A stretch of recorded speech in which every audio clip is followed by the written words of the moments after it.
हंस श्री सनातन जी हर समय 5 वर्ष की अवस्था में रहते हैं और कोई वस्त्र नहीं धारण करते, दिगंबर। दिग माने दिशाएं, दिशाएं ही जिनकी अंबर है, अर्थात नग्न अवस्था में रहते हैं। ये वर्णन करते हैं कि एकादशी व्रत को हरितोष व्रत कहते हैं। भगवान की प्रसन्नता के लिए, हरिजू की प्रसन्नता के लिए एकादशी व्रत रहा जाता है। प्रायः समस्त वैष्णव जन रहते हैं। जो रसिक जन प्रियाजू के चरणों के अनन्य हैं, उनका एक ही व्रत है, श्यामा श्याम की 8 पहर उपासना करते हुए अपने मन वृत्ति को श्यामा श्याम में समर्पित करना। पर जो एकादशी व्रत रहते हैं परम धन्य हैं, वो हरितोष व्रत है।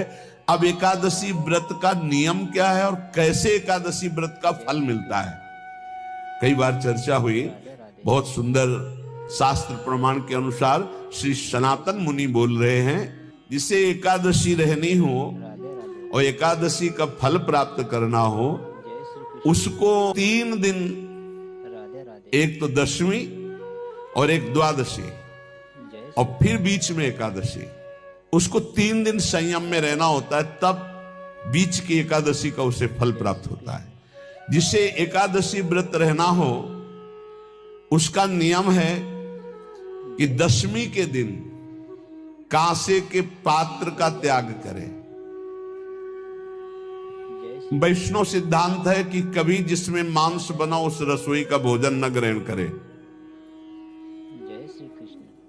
मसूर की दाल, चना की दाल, कोदों और कोई भी शाक, शहद, दूसरों का अन्न, दोबारा भोजन और मैथुन, ये दशमी के दिन त्याग दे।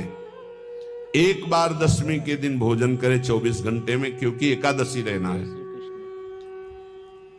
कांसे का पात्र, जिस रसोई में मांस बना उसके भोजन का त्याग, मसूर की दाल, चना, कोदो, शाक, मधु अर्थात शहद और दूसरे के द्वारा दिया हुआ भोजन और दोबारा भोजन और मैथुन क्रिया, इनका दशमी के दिन कभी भी प्रयोग ना करें। इन 10 वस्तुओं से वैष्णव दूर रहे दशमी के दिन। फिर एकादशी के व्रत में,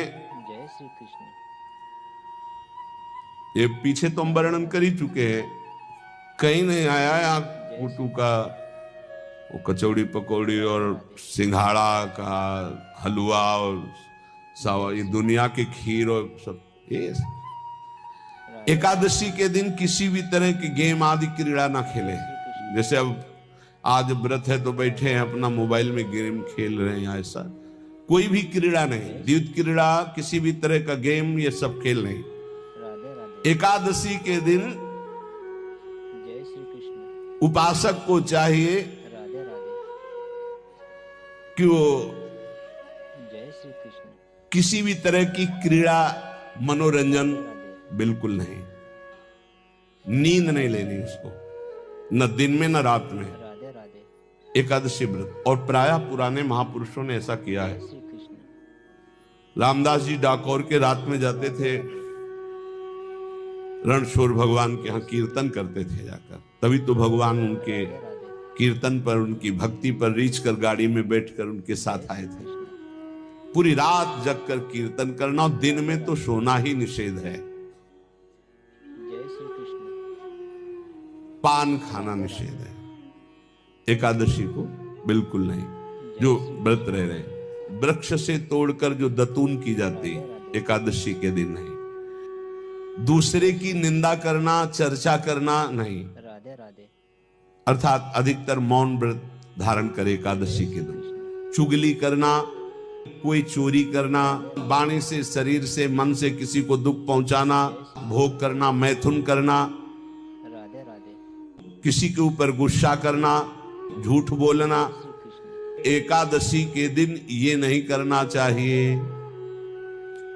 एकादशी को एक बार कुछ फलाहार शुद्ध, अगर आपके पास कोई व्यवस्था नहीं तो थोड़ा दूध है, जल है, ऐसे आप लेकर, या थोड़ा सा फल ले, थोड़ा सा फल लेकर के प्राण पोषण, एक दिन में मर नहीं जाओगे। कितने तो निर्जला एकादशी रहते हैं, हर एकादशी निर्जला। पूज्य श्री मथुरा दास जी निर्जला ही रहते थे हर एकादशी। चलो भैया आपकी सामर्थ्य नहीं तो जल 2-4 बार ले लो, एक बार थोड़ा सा दूध और फल ले लो, चल जाएगा काम, प्राणों का पोषण हो जाएगा। ये आचरण न करे, एक बार जय श्री कृष्ण कुछ आहार ले ले, वो भी शुद्ध भगवद अर्पित प्रसाद। फिर द्वादशी को कांस के पात्र में द्वादशी को भी भोजन न पावे। जिस रसोई में मांस बनाओ उसमें आहार न ले, किसी भी तरह का नशा द्वादशी को न करे, शहद न पाए, तेल के बने पदार्थ न पाए, मिथ्या भाषण न करे और बहुत शरीर का व्यायाम न करे, बहुत थकावट वाले कार्य न करे, दोबारा भोजन न करे, एक बार द्वादशी को भी भोजन पवित्र, मैथुन न करे, जिसका स्पर्श नहीं किया जाता है ऐसे पदार्थों का स्पर्श न करे, और मसूर की दाल न खाए। द्वादशी को जो इन नियमों का पालन करता है, दशमी द्वादशी ऐसे और एकादशी ऐसे, तब उसे एकादशी व्रत का फल प्राप्त होता है। जय श्री कृष्ण। उपासक को चाहिए राधे राधे कि इन नियमों से व्रत का अनुष्ठान करे, मनमानी आचरण न करे। सबसे प्रार्थना जो एकादशी रहते हो, राधे राधे हरितोष व्रत इसे कहते हैं, भगवान की प्रसन्नता के लिए रहा जाता है, रहना चाहिए। जो अपनी आचार्य परंपरा में हैं जैसे, जिनका सिद्धांत है, पर रहने का सिद्धांत ये श्री सनत कुमार जी वर्णन, श्री सनक जी महाराज, ये सनत कुमार जी वर्णन की। सनक जी महाराज कह रहे हैं, यदि भगवान का आश्रय नहीं, सत्संग नहीं है, तो इन 4 में से एक हो तो नाश कर देता, फिर चारों हो तो सर्वनाश हो जाता है। यदि सत्संग नहीं है, यदि भगवद आश्रय नहीं है, और खूब धन हो, जवान अवस्था हो, और बढ़िया पद मिला हो, प्रभुत्व चलता हो और अज्ञान हो, फिर क्या कह रहा है? बोले ये चारों जहां मौजूद होते हैं वहां सर्वनाश का खेल शुरू हो जाता है। अगर इनमें से एक हो तो सर्वनाश करने में पर्याप्त है, और अगर चारों हो तो फिर क्या कहना है? जवान हो, खूब रुपया पैसा हो, कोई पद हो, कोई अधिकार हो बड़ा, फिर और अज्ञानी हो, तो बोले एक नाश कर देगा, फिर चारों तो नाश ही कर देंगे। अगर सत्संगी है तो ये चारों महा